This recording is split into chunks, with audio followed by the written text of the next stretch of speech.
Yeah, right time and balance. Yes, sir. My nephew, Tyson Trusty, Tyson. Then Gene McCain.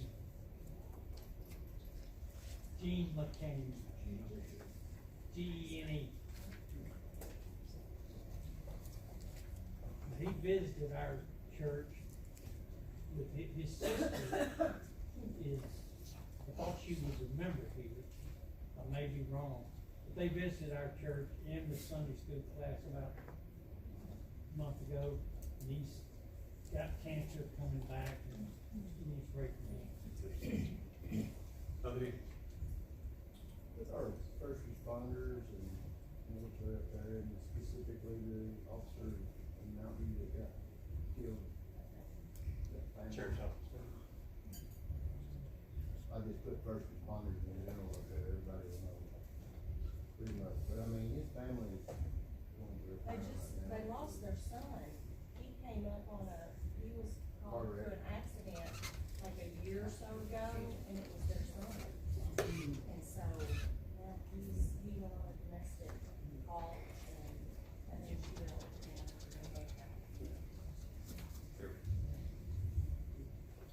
Just keep, Starling in your prayers. They're still doing tests and everything and fiddling around. Any other prayer requests?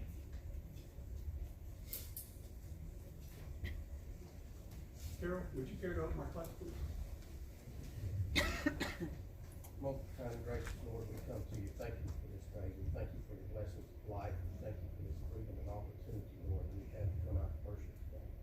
Lord, we take so many things for granted, and Lord, it's closing in on us in America, and we just ask that you be with us and give us the strength, courage to follow on you, Lord, and keep your word in our hearts and our minds for each other.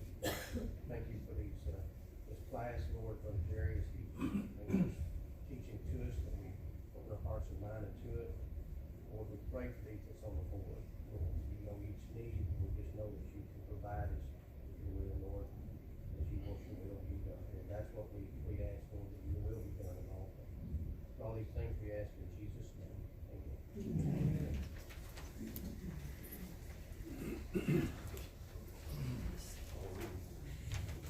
It's good to have Darlene's nephew back here, Tristan, with us. Is that right? Yes, sir. Okay, good to have you with us, Tristan. And then we have Woody's friend Kay up here. Kay is a Cajun from down in Louisiana. Good to have you with us this morning. What? I think she couldn't help it. Oh, okay. She probably thinks we can't help being from Arkansas. I've got a couple of thank you cards that I wanted to make you aware of. This is a card from the group, Brenda, what was that? Urban Promise. Urban Promise. Y'all remember they came several Sundays ago and we provided breakfast for them. And they have sent a thank you card and they've all signed that card. And this is a card from Gerald's brother's wife. It says, thank you very much for the donation to First Assembly of North Little Rock in Jim's name. As you know, he was a very faithful follower of Christ, and the church was important to him. He enjoyed Pastor Lloyd, the congregation each Sunday, and on all the special events. And this was the perfect gift in his memory, and this is signed by his widow. All right. Last week I began the lesson by telling you a story back when I was in the second grade. So today let me begin by telling you a story when I was in the third grade. The teacher in third grade was a lady named Lavina Hurst. And for those of you who weren't born and raised here, let me tell you how you might connect with her. Miss Hurst was Peggy Davidson's mother and Jennifer Corpier's grandmother.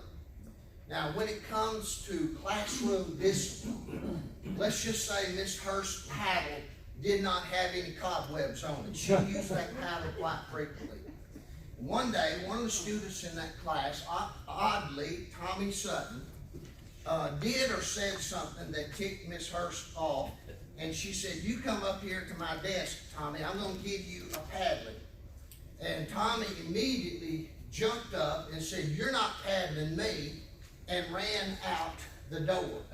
Miss Hurst jumped up and ran out the door after him, which surprised the daylights out of all us kids because we thought she's too old to run.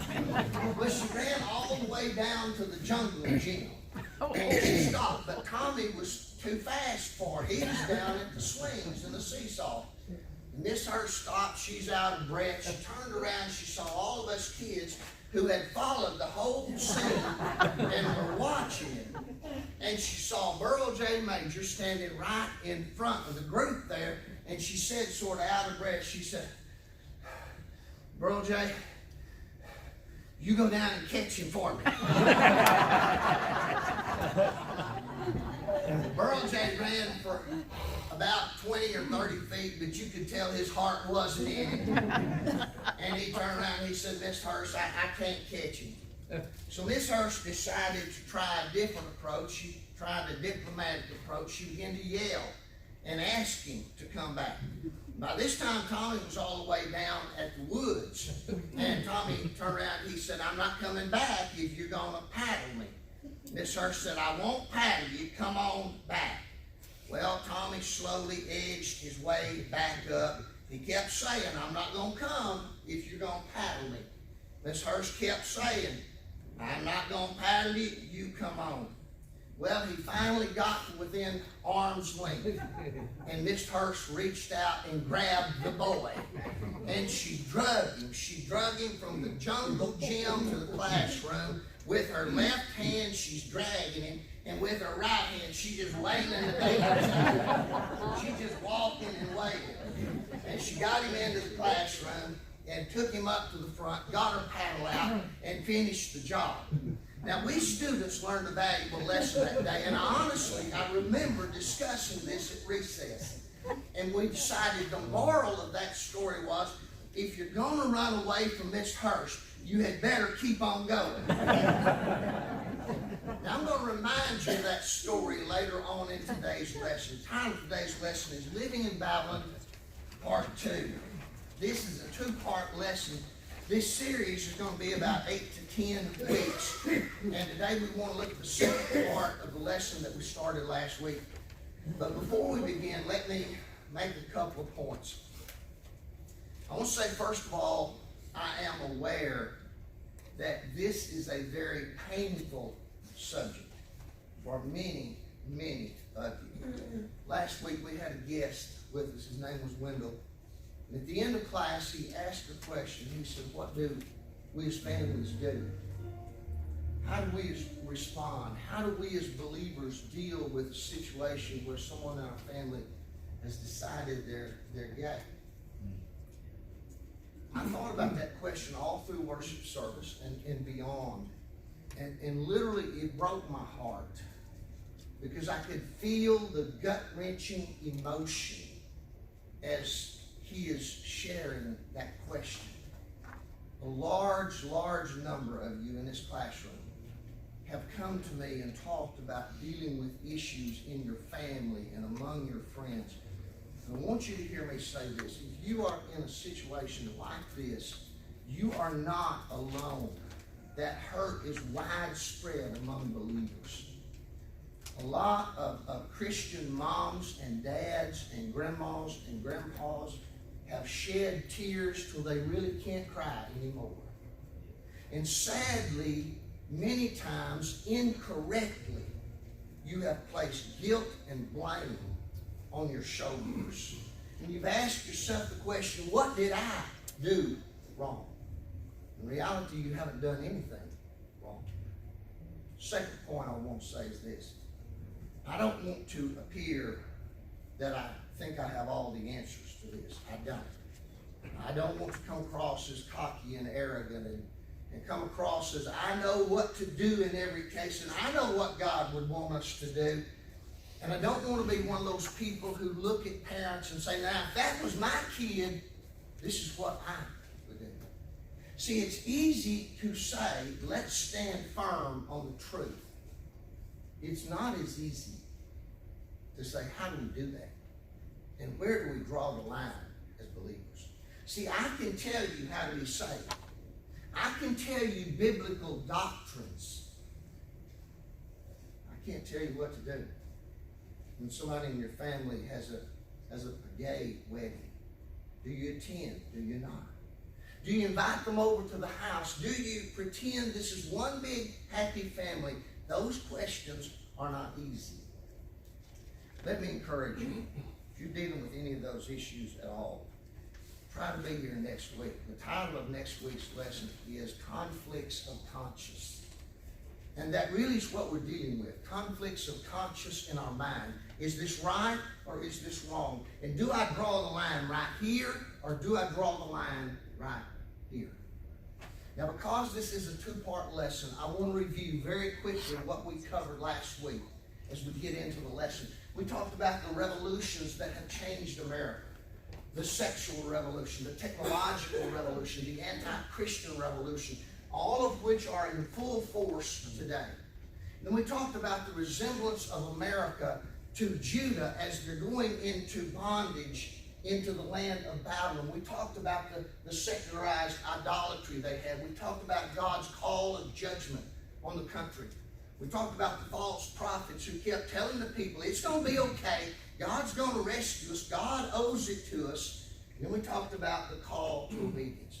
And we said that our job, no matter what our situation is to be faithful, to be obedient, and to do what God calls us to do until He calls us home. Now, that brings us up to today's lesson. And I want to begin by talking about roads available to American believers. And I think there's essentially three things that we can do, three different ways we can respond to what's happening in the culture today. And the first one is isolationism. We can just pull back into a shell and withdraw. That's exactly what the false prophets had told the people of Judah to do. Just withdraw. Let's read about it. Jeremiah chapter 23, verse 21 and 22, Brenda.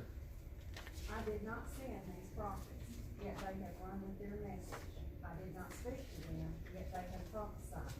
But if they had stood in my counsel, they would have proclaimed my words to my people and would have turned them from their evil ways and from their evil deeds. Now let me just say this. I love America. And I still believe with all my heart that America is the greatest nation on the face of the earth. Amen. You do not see immigrants walk 500 miles to get into Mexico, or to get into Iran, or to get into Russia or Red China. No, they're coming to America. But with that, I want to tell you the similarities between where America is right now and where Judah was as God allowed them to be carried off into captivity is absolutely startling. God had blessed both of our nations tremendously. God wanted both of our nations to be that shining city set on a hill. He wanted both of our nations to be that example to a lost, dying world. But sin had permeated Judah, and it's permeated America. And God sent judgment to them. The Babylonian soldiers came in and they took a lot of the little babies and they threw them against the rocks and they killed them. They raped many of the women. They took the men all the way down to the young boys like Daniel, Shadrach, Meshach, and Abednego. They chained them up and then they drug them 800 miles across the desert to a city called Babylon, which today is 60 miles away from present-day Baghdad. Those folks had lost their families, they lost their homes, they lost their land, they had lost their temple. Who could blame them if they just withdrew and said, forget it, I'm just going to isolate? Now, we haven't lost our country today. I'll tell you what we have lost. We've lost our culture. We've lost our values. And in many ways, our generation has seen the death of Christian America. Now, there's two ways to isolate. One is to isolate in a physical way. We can sell out our property and buy a goat farm up on the mountains of North Dakota and just sit there and wait for the Lord to come back. Now, believe it or not, we actually had a former pastor of this church that did exactly that. There was a pastor when I was a kid, he wasn't here for about 9 months. His name was Bill Lee. And when he left here, literally, he moved up to a goat farm on the top of Mount Magazine and just sitting there waiting for the Lord to come back. I don't know if he's still alive. He may still be there. But let's be honest, we don't isolate physically, do we? What we do is we isolate spiritually and we isolate emotionally. We still come to church. We still go through the motions. It's just we put blinders on as to everything that's happened to us and everything happening around us. And a lot of times when we isolate, we become very angry. We become angry at those lousy liberal politicians and the way they vote. We become angry at illegal immigrants who are taking America away. We become angry at late-night talk show hosts who make fun of Christians. We become angry at the long-haired hippies who won't pull their pants up above their underwear. We come to church every Sunday in righteous indignation, singing hymn number 372. And meanwhile, our families, our schools, our communities, literally going to hell in a handbasket. Isolation is not the answer. Notice this application here. See, we're called to not only expose sin, we're to call it out, but we're to do it with humility and compassion and courage and even tears. Now, there's a second thing we can do, and that is we can attempt to assimilate. That is, become just like them. In other words, merge into what they do. That's what the 10 tribes of Israel to the north actually did. Let's see what God said about them in 2 Kings 17, 13 to 15. Shall we? The Lord warned Israel and Judah through all his prophets and seers.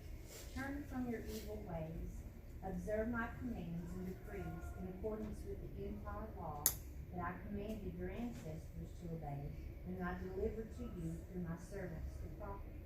But they would not listen, and were as stiff-necked as their ancestors, who did not trust in the Lord their God. They rejected his decrees and the covenant he made with their ancestors and the statutes he had warned them to keep. They followed worthless idols and themselves became worthless. They imitated the nations around them. There it is, although right the there. Lord- They imitated the nations around them. I'm sorry to interrupt. Go ahead. Although the Lord ordered them, do not do as they do. Assimilation. That's why I told you the story of Tommy in this hearse. Going halfway. Doing it a little bit. Riding the fence. Andy Griffith show one time, little Opie and his friends pushed the squad car in front of the fire hydrant as a joke. And Barney gave Andy a ticket for it.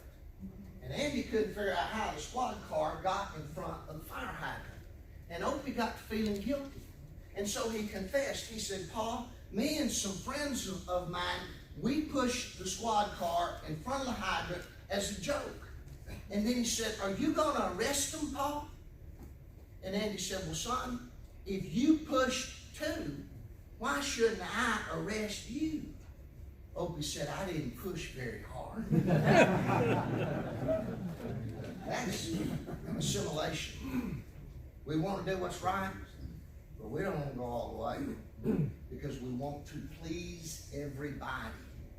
We're going to go with the flow. We're going to do what's most natural and what is most common. There are denominations all over the country that have done exactly that. They literally have sold out. When it comes to gay marriage, they're good with that, even from their pulpit. Transgenderism, if that's what you feel that day, that's great. Abortion, that's your right. It's kind of like the slogan I saw one of them one time. It said, "Whatever you believe, we believe it too." Those kinds of churches and denominations, they are powerless today. They have zero, and I mean zero influence in society. And they're dying left and right. Notice this statement. Spiritual assimilation is always the least resistance. That's the easiest way to go, and it's the most natural, and it's the most cowardly way to live. But notice the next statement, folks. We can no longer survive in the middle of the road as American Christians. I'm telling you, we are at the point today where you either get on one side or the other, or you are flat going to get run over. When you draw the line between right and wrong, and you waver on that, you are dead in the water. And you lose your influence. That child, that grandchild, that you think is not listening to you, they still respect you. As long as you have their respect, and they know you love them, you still have that window of opportunity. You waver on what's right and what's wrong, you lose that influence. Barney, did you need to say something? Well, I was just making a point. You know, Tommy might have been right to run. He might have had good reason to run. But this teacher who stands in authority, what did she do to get him back? She lied to him. Well, And if that isn't where we are as a country today, we elect officials, we have people teaching our kids, we have all these people that have influence on us. They lie to us, we believe it. yeah. We come back, and look what winds up happening. Yeah. But in her defense, I'm telling you, she had absolutely no idea what to do. That's right. The people that are lying to us have absolutely no idea in what to do. Yeah.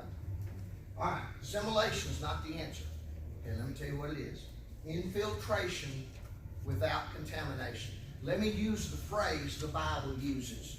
We are to be of the world, or in the world, but not of the world. Okay? Now, let's see what happens in Jeremiah chapter 29, verse 7. Michelle, and then grab verse 20 after verse 7. Seek the welfare of the city I have deported you to. Pray to the Lord on its behalf, for when it has prosperity, you will prosper.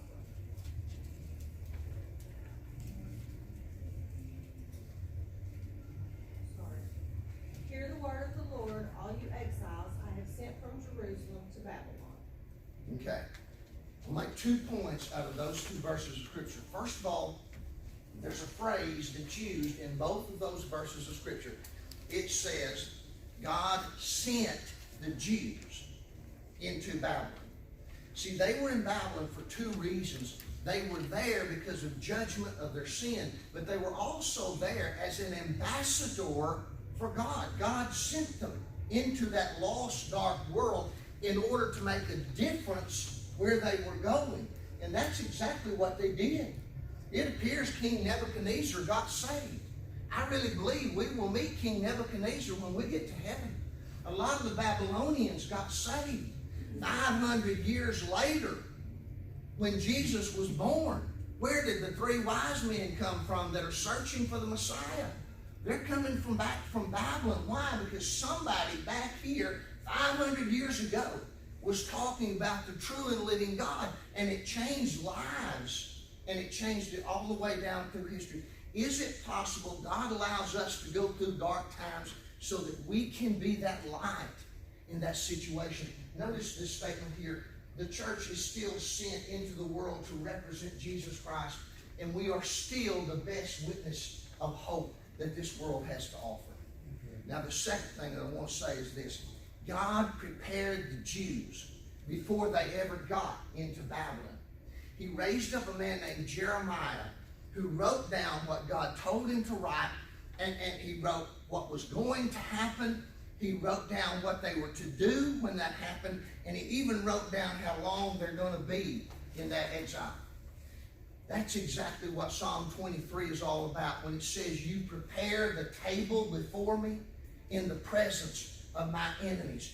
Hang it on your wall, hang it on your refrigerator, but whatever you do, put this statement in your heart right here. God does not bring us into a future that He has not already prepared for us. Grandson walks in, he says, I'm Getty. It shocks the daylights out of us. It did not shock God. He knows coming. And He has prepared you to deal with that time. Granddaughter walks in and said, I've had an abortion. It shocks us. It hurts us. But guess what? God's already given you the strength to deal with that situation. Your daughter comes in and says, I'm going to move in with my boyfriend, everybody else does, and besides Jesus is going to love me anyway. And you say, have you lost your mind? And God says, I'm still working on her heart. How many times do we get horrible news? Cancer, divorce, accidents, even death. And yet, even in that tragedy, you can see God's hand working through the whole thing. He has prepared us. Let me give you 2 examples. Last week, Mary shared with us about David's accident. She talked about how there was a lady going down Silver Ridge Road, and she stopped. Listen, not everybody would have stopped. She not only stopped, she had the presence of mind to get David's phone and get Mary's number and call her and sit there and wait until Mary got there. And when they got to the emergency room, the one doctor who could do what needed to be done was the one who was on staff that night. Not only that, the aides that were there were the aides who needed to be there. Why? Because God had prepared it all the way down the line. I'll give you a second illustration. Every time I think about this, it literally gives me chill bumps. The day F.L. Davis died on Sunday afternoon, 1 hour before he died, God placed on the heart of a pastor named Bill Brown in Marlton, Arkansas, you need to go visit F.L. and Cleta. He and his wife, Letha, walks in the door 5 minutes after F.L. has passed away. Grieving widow, grieving daughters, and there's the pastor. Why? Because God had prepared it all the way down the line. Now, in preparing Israel, he gives them some statements here. He gives them some direction of what they are to do while they're in Babylon. And that's the next section, recipe to follow for American believers. And let's start with the first one. He says to Israel, he says, when in Babylon, settle down. It's going to be a while. Settle down. Jeremiah 29, verse 4 and 5. Elizabeth. This is what the Lord of hosts, the God of Israel, says to all the exiles I have deported from Jerusalem to Babylon. Build houses and live in them. Plant gardens and eat their produce. All right, so God says, build your house, plant your garden, communicate with your friends, connect with your friends, put some roots down because you're going to be here for 70 years. The false prophets had said, no, this is going to be brief. God's going to pull us out of this any day now. God said, no, you're going to be here for a while. Let me tell you something. God calls us to be faithful in the long haul. How in the world are we going to roll back America to the good old days? How do we outlaw abortion when there's always a judge in Hawaii or somewhere who stands up and says, no, you can't? How do we overturn Obergefell and go back to law the way it was followed for thousands of years, marriage between one man and one woman? How do we get schools to stop indoctrinating in the gay agenda and simply go back to teaching reading, writing, arithmetic? How do we get rogue judges to stop ignoring the Constitution and stop saying, well, the law is whatever I say it is? Here's the bad news. We may never go back to those good old days. Folks, there's only one way that I can see that American Christians are not in for a long, hard fight. You know what that way is? The rapture of the church. That's it. And so God said to them, I think he's saying to us, because we don't know when the rapture's coming, settle down, build a house, be ready for a battle for a long while. Let me give you an illustration. This past week there was a Senate hearing in Washington, and a man testified before the U.S. Senate. And you need to understand, this is not a Trump partisan guy. This is actually a Democrat voter. He voted for Hillary in 2016, so he should be coming at it pretty objectively. And he had studied the internet, and he had studied the effects and the way it changes our thinking. And specifically, he was looking at Google and Facebook. And this is what the man said this past week. He said, Google plans to be heavily involved in the 2020 election. And studies have shown that they're going to be able to swing 15 million votes. And the way they do it, nobody ever knows that they're really doing it. How in the world could they possibly do that? They choose what we see. They choose what we read. They choose what we are reminded of. You go to Google, you type in Donald Trump. Google decides whether you see positive or you see negative. You type in Kamala Harris, who I believe will be the Democrat nominee. They decide if you see positive or you see negative. Google decides what pop-ups show up on your screen. Google decides what reminders you're going to see. They've already determined the voters that are going to vote the way they believe they're going to vote. They're going to remind them over and over again, vote, vote, vote, vote. But they're not going to do it to you and me. You say, how in the world do they know? Folks, listen, they know every one of us. There's information out there. They know every website we have ever been to, y'all. They know where we go on vacation. I went on vacation. Before I got home, I got a message. How'd you like Branson? You go to a restaurant. Before you get home, you get a message that said, how did you like to eat at that restaurant? They know whether you are conservative or liberal. They know whether you own a gun or not. You go to Facebook. Facebook chooses what you see. They choose it. Now, I know you can put that silly little message, and a lot of you have put those up there, but trust me, it does not change one thing. Facebook still decides. 4 or 5 years ago, I did a study on the religion of Islam. And one Saturday night, I never will forget, I opened up Google, and I just typed in the word Islam. And you know how you put in a word, and you pop up on the screen about 20 to 25 different links on that first page. Most of them, you're going to have positive, you're going to have negative, you're going to have crazy things on it, you know. Typed in Islam. Every link on that page was positive. Not a single negative link. I couldn't believe it. I went to page 2. Every single link is positive. I went to page 3. Everything there is positive. Not a single negative link at all. I went all the way to page 10, and there's nothing negative there. You say, that's not going to change me. You're right. Because y'all are just like I am. We're all old and grizzled and set in our ways. They don't care. Google and Facebook do not care what we think. They're not trying to change us. They want to change your kids and your grandkids. How in the world do young people embrace lifestyles that for years have been considered abhorrent? I think just now we're waking up to the fact that they have been indoctrinated by a world many times that we didn't even know it. And folks, this is not a rant and rave against social media. It's here to stay. We've got to learn how to use it. I'm just saying that just like Judah, we are in this for the long haul. Number 2, when in battle and build families. Constance, would you get verse 6, please? Take wives and have sons and daughters. Take wives for your sons and give your daughters in marriage, that they may bear sons and daughters. Multiply there, and do not decrease in number. One preacher put it this way. He said, God wants churches to have single parties so young Christian women can meet young Christian men. Well, I don't know about that, but I do know this. The single most important social institution in the world is not the church. It is the family community. And even in this day of increased peer pressure and social media and all of that stuff, the influence of a mom and a dad, grandpa and grandma, who are close, who are in the home, will be the most important factor in that child's life.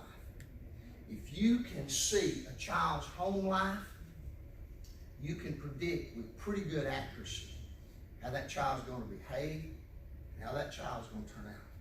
And see, God knew that families grounded in the Word of God could survive a pagan lifestyle. Notice this next statement. Churches that do not help families grow and survive despite the culture are failing their God-given responsibilities. Y'all, that is our job. And for that, I would say, for things like Awana and after school may very well be the most important ministries we have in this church, because it is assisting families and kids. I support our local school district. I'm very, very thankful for our local school district. I really am. Westside, Quitman, Concord, Heber Springs.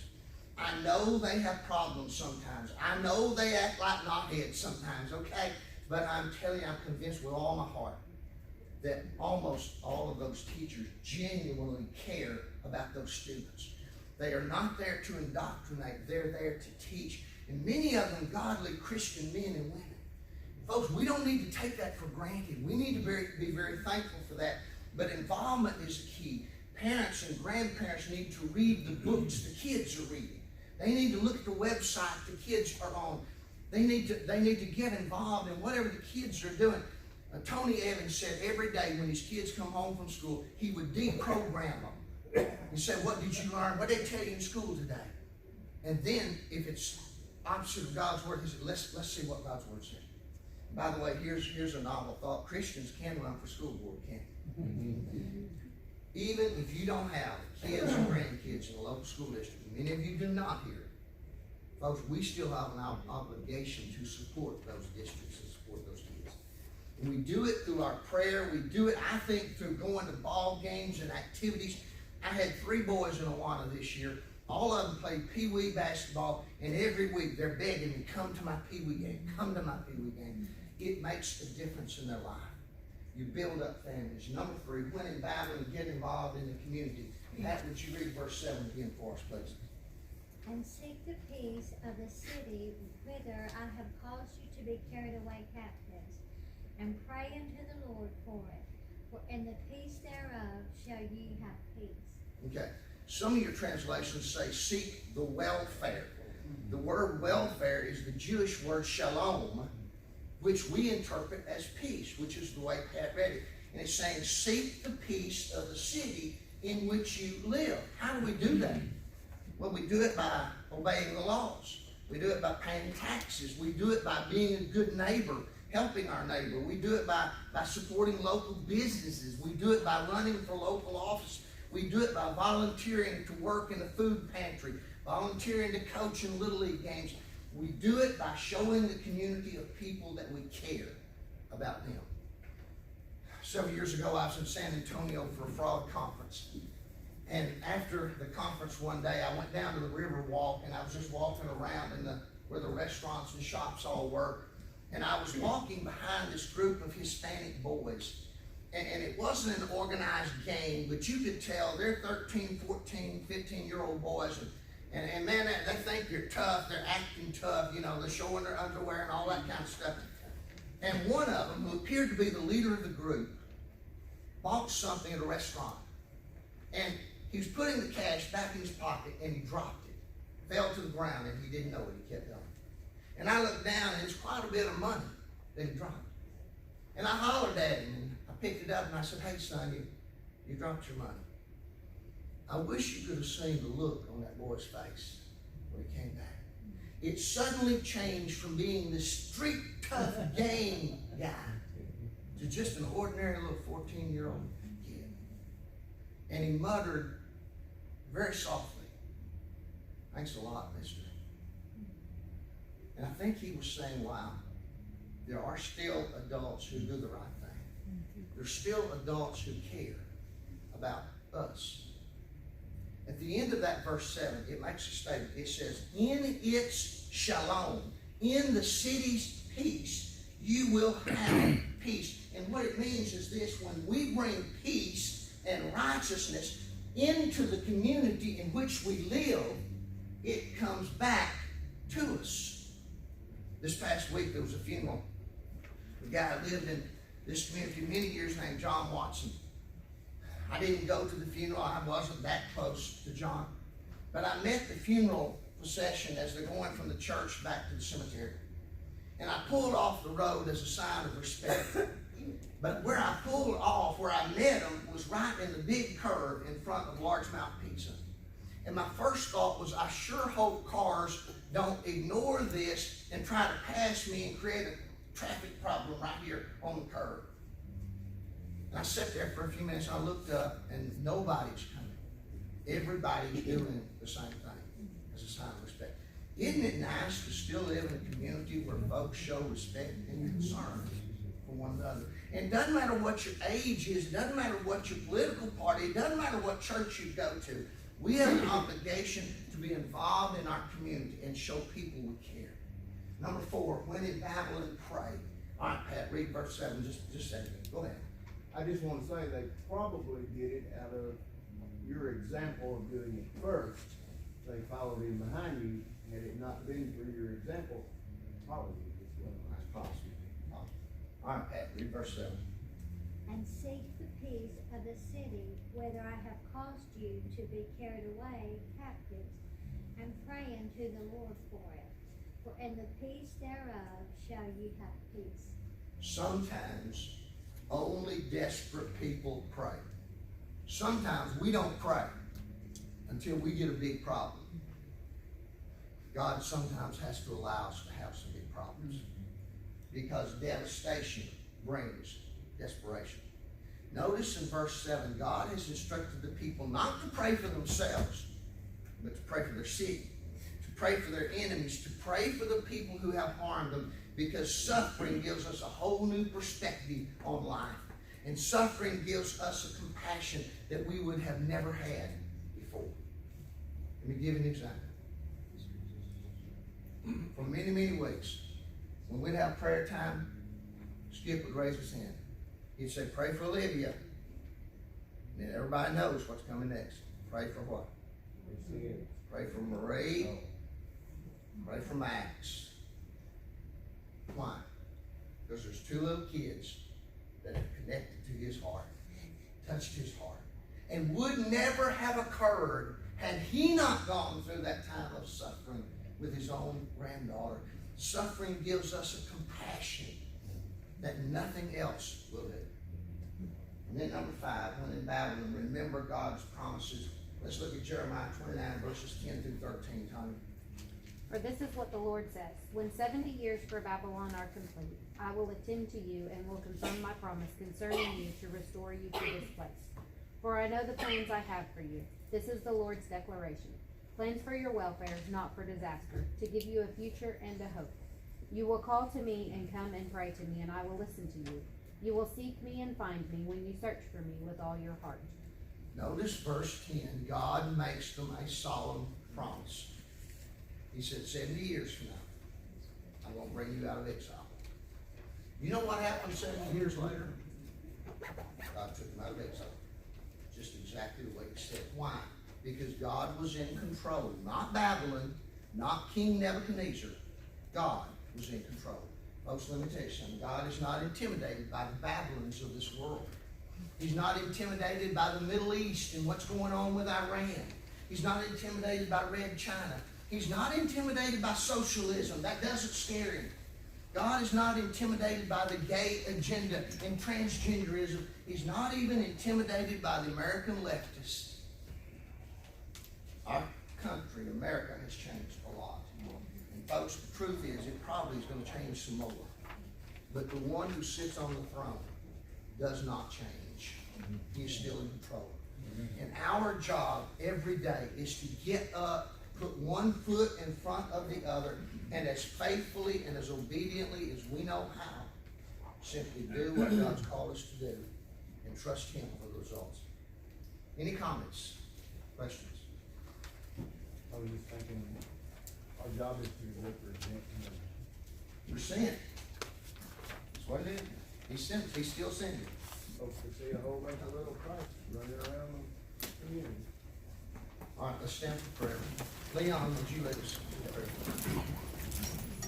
prayer? Well, these kind of lessons should humble us, should convict us, but also should inspire us. That, yes, in so many ways we can see that as a country where we are, we can also see as individuals where we are. And that you'll change the country, you'll change the world when the hearts of people change. We also see and know that throughout history that your ministry has grown, your word has been fulfilled when people are obedient to you. And unfortunately, sometimes your church and your people only move persecuted. And when that happens, it becomes a movement and not just an institution. So I pray for that personally. I pray for that corporately. That I'll do my part to be a part of your movement in my family, in my community, and church. Thank you again for your word. Thank you for your promise. Thank you that we know the end of the story. You're sovereign. You're sovereign over all. You're sovereign over America. You're sovereign over every country, every people. And your will be accomplished. If not through us, in spite of us. So we thank you for your promise. We thank you that you love us in spite of us. We ask these things in your name. Amen. Amen.